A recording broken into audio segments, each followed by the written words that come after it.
ایک یہ کہ آپ کا کوئی استاد آیا، ماں باپ آئے، آپ ان کے پروٹوکول کے لیے کھڑے ہوئے، انہیں ریسیو کیا، وہ الگ بات ہے، اس پہ میری ویڈیو ریکارڈ ہے، ماں باپ کے ہاتھ بھی چوم سکتے ہیں حد رکوع تک جھکے بغیر استاد کے، لیکن اپنے استاد کے سامنے مسلسل کھڑے رہنا اسے پروٹوکول دینے کے لیے، توبہ توبہ توبہ، اور پھر اس کے سامنے مناجات اس طرح کرنا جیسا کہ خدا کے سامنے کھڑے میں رو رو کے. میرے بھائی یہی تو چیز ہے جو انسان کو شرک میں مبتلا کر دیتی ہے. جامعہ ترمذی میں ایک اور حدیث ہے، انس بن مالک کہتے ہیں رضی اللہ تعالیٰ عنہ کہ صحابہ کرام کو رسول اللہ سے بڑھ کر کوئی محبوب نہیں تھا، لیکن اس کے باوجود جب کبھی بھی رسول اللہ تشریف لاتے صلی اللہ علیہ وآلہ وسلم صحابہ کی مجلس میں تو کوئی ایک بھی ان کے استقبال کے لیے کھڑا نہیں ہوتا تھا، اس لیے کہ نبی الاسلام اس چیز کو ناپسند فرماتے تھے کہ لوگ ان کے احترام میں کھڑے ہوں. جواز موجود ہے لیکن نبی الاسلام احتیاط والی سائڈ پہ جاتے تھے کہ میرے لیے کھڑے نہیں ہونا. لیکن یہ جو کھڑا ہونا ہے کہ مسلسل سامنے کھڑے ہو کر اس کے سامنے مناجات کرنا کہ کرم کر دو، یہ والا پروٹوکول تو کسی کے لیے بھی جائز نہیں ہے. یہ سیدھا سادہ انسان کو شرک کے اندر مبتلا کر دے گا. اگر شرک ختم ہو گیا ہے تو آج نصیریہ فرقہ شام میں علی اللہ کیوں کہہ رہا ہے؟ کیا یہ شرک نہیں ہے؟ اور وہ کوئی کافروں کا فرقہ تو نہیں ہے، مسلمانوں میں سے ایک نکلا ہوا فرقہ ہے.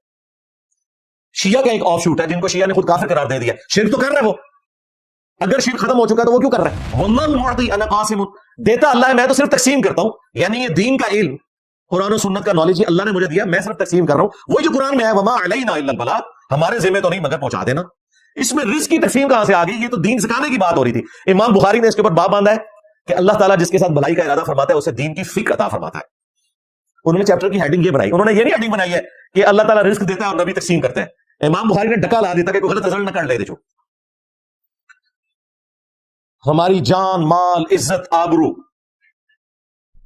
سب کچھ رسول اللہ کے قدموں پر قربان. لیکن رسول اللہ صلی اللہ علیہ وآلہ وسلم نے کسی شخص کی محبت کو اس وقت تک قبول نہیں کرنا جب تک کہ وہ عقیدہ توحید کی اصلاح نہ کر لے. ذہن میں رکھیے گا، اس طرح کی محبت نبی الاسلام کو نہیں چاہیے کہ جس میں آپ رسول اللہ کو اللہ کے مقابلے کے اوپر کھڑا کرتے ہیں. یہ بابا جانی کی ایک ویڈیو میں کہہ رہے تھے کہ اگر ایک ڈسپرین کی گولی جو ہے وہ مشکل کشا ہو سکتی ہے تو بابا کیوں نہیں ہو سکتا؟ تو باپا جانی پھر بابے کے پاس ہی جانا تھا نا. جب پیشاب بند ہوا تھا تو آغا خان سے کیوں جا کے آپریشن کروایا تھا؟ جاتے کسی مزار کے اوپر، خطرہ بھی کسی بزرگ سے جا کے کرواتے ہیں نگاہ مار کے. ہاں، کیڑا بابا جے کڈو جو نگاہ مار کے آپریشن کرتا ہے؟ ہم ایک نو مولود بچہ لے جائیں گے، اس کے سامنے وہ نگاہ مار کر اس کے ختنے کرے بغیر بلیڈ مارے، اور اگر ختم نہ ہوا یہ کم از کم سزا ہونی چاہیے جن لوگوں نے اتنا شرک پھیلایا ہوا ہے. تو ماشاء لگایا ہوا ان لوگوں نے. تو کہتے ہیں امی سے روٹی نہ مانگے ہم، اور بھائی مری ہوئی امی سے تو کوئی نہیں مانگتا. جو سامنے امی موجود ہے، مری کیا زندہ بھی ہو سامنے نہ ہو، اس سے تو نہیں کوئی روٹی مانگتا. نہیں جی شہید زندہ ہے، سرکار شہید زندہ ہے تو اس کی بیوہ اس کی شہادت کے بعد اگلی شادی کیوں کر لیتی ہے؟ کیا وہ بدکار عورت ہوتی ہے؟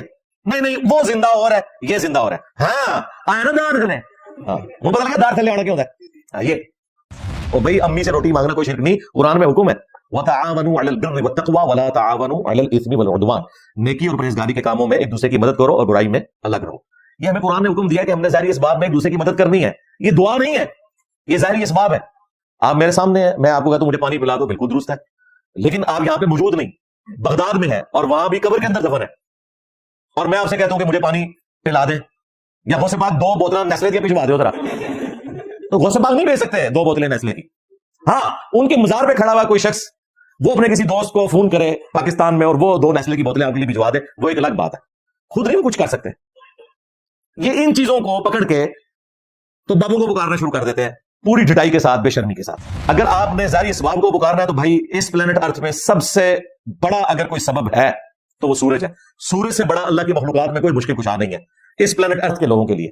آپ کے بزرگ بابے تو 2-4 بندوں کا خیال رکھ سکتے ہیں نا.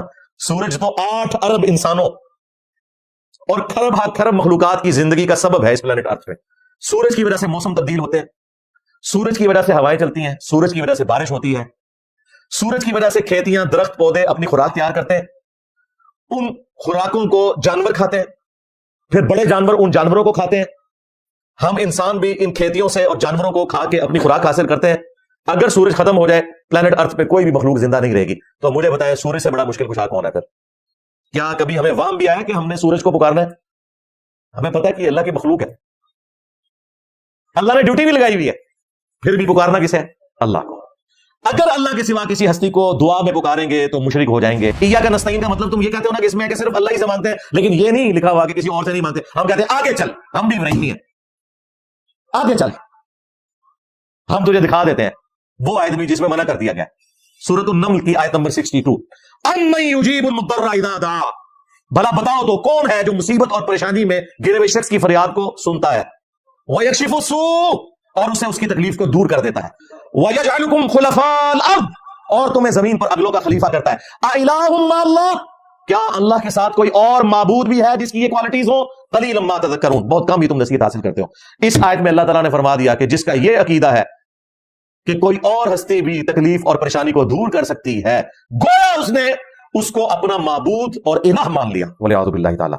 یا شیخ عبد القادر جیلانی المدد کا مطلب سادہ نہیں ہے, اس کا مطلب یہ ہے کہ عبد القادر جیلانی تمہارا معبود ہے. یہ قرآن کہہ رہا ہے اِلَٰهٌ مَّعَ اللَّهِ, تمہارا گلہ بھی ہم نے دور کر دیا کہ بتاؤ کہاں لکھا ہوا ہے کہ اس طرح پکارا جائے تو شرک ہو جائے گا. جی لکھا ہوا ہے یا ایھا الذین آمنوا استعینوا بالصبر والصلاۃ, اے ایمان والو صبر اور نماز کے ذریعے مدد چاہو. کہتے ہیں دیکھ لیں, صبر بھی غیر اللہ ہے, نماز بھی غیر اللہ ہے. جن لوگوں کی سمجھدانی اتنی ہے تو پھر اس امت کا جو یہ حال ہوا ہے وہ بالکل ٹھیک ہوا ہے. اس کا کیا مطلب ہے؟ المدد یا نماز, المدد یا صبر. تو یہ تو کوئی بریلوی, میں نے کہیں بریلویوں کا سٹیکر نہیں, شیعہ کا سٹیکر نہیں دیکھا, المدد یا نماز, المدد یا صبر. تو ہمیں کیوں دوست لگاتے ہو, تم تو خود نہیں اس سے مدد مانگ رہے. نہیں اس کا مطلب وہ ذرا ڈفرنٹ ہے. جی وہ والا جو ڈفرنٹ ہے نا, وہ اسی آیت میں آگے لکھا ہوا ہے ان اللہ مع الصابرین, بے شک اللہ تعالیٰ صبر کرنے والوں کے ساتھ ہے.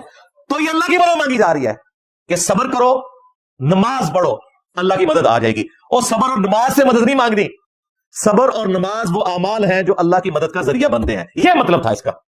دیکھ لو انہوں نے ٹوٹل سمجھداری ہے, اور یہ وہ دلیل ہے جو ان کی سب سے بڑی ہے. آپ ٹی وی چینلز کے اوپر بھی دیکھیں, جتنے ان کے بڑے بڑے مفتی آتے ہیں, بریلویوں کے ہوں یا شیعہ کے ہوں, پہلی آیت یہی پڑھتے ہیں وَاسْتَعِینُوا بِالصَّبْرِ وَالصَّلَاةِ. جی عیسیٰ ابن مریم نے کہا تھا من انصاری اللہ, کون ہے جو اللہ کے لیے میری مدد کرے. تو عیسیٰ ابن مریم جو ہے دیکھیں انہوں نے اپنے صحابہ سے مدد مانگی تھی. ہم کہتے ہیں رکو ذرا, صبر کرو. کیا کہنا چاہ رہے ہو کہ عیسیٰ کے صحابہ حضرت عیسیٰ کے مشکل کشا تھے, یہ کہنا چاہ رہے ہو؟ تو پھر تو انبیاء کو مشکل کشا نہیں ماننا چاہیے. جو انبیاء کی مدد کر رہے ہیں وہ مشکل کشا ہوئے, کیونکہ نبی بھی ان سے مشکل میں مدد مانگ رہے ہیں. کتنی بڑی گستاخی والا عقیدہ رکھے ہوئے ہو کہ حضرت عیسیٰ اپنے ساتھیوں سے مدد مانگا کرتے تھے, بجائے کہ حضرت عیسیٰ ان کے مشکل کشا ہوتے ہیں, ان کے ساتھی ان کے مشکل کشا ہوتے ہیں. رزلٹ نکلتا ہے کہ نہیں؟ اور بھائی اس کا مطلب یہ ہے کہ ظاہری اسباب میں اللہ تعالیٰ نے انبیاء کرام کے ساتھیوں کو ان کے ساتھ اٹیچ کیا کہ ان کی مدد کریں. تو نبی علیہ السلام کے بارے میں صحابہ کا کیا عقیدہ تھا کہ وہ حاضر و ناظر نہیں ہے, بلکہ اللہ ان کو بتائے گا تو پتہ چلے گا. اور تیسرا استعانت کا عقیدہ, انہوں نے حضور سے مدد نہیں مانگی, اللہ سے مدد مانگی. فرشتے کو بھی نہیں کہا کہ فرشتوں پہ پیغام پہنچا دو. یہ ہے توحید, علم غیب, حاضر و ناظر, استعانت کا عقیدہ. ایک حدیث بخاری مسلم کی کلیئر کر رہی ہے, اے اللہ ہمارے نبی کو ہمارے حال کی خبر کر دینا, ہم ان کے دین پر قائم ہیں, اپنے رب سے اس حال میں مل رہے ہیں کہ ہم اللہ سے راضی ہیں اس تکلیف کے اوپر بھی, ہمارا رب ہم سے راضی.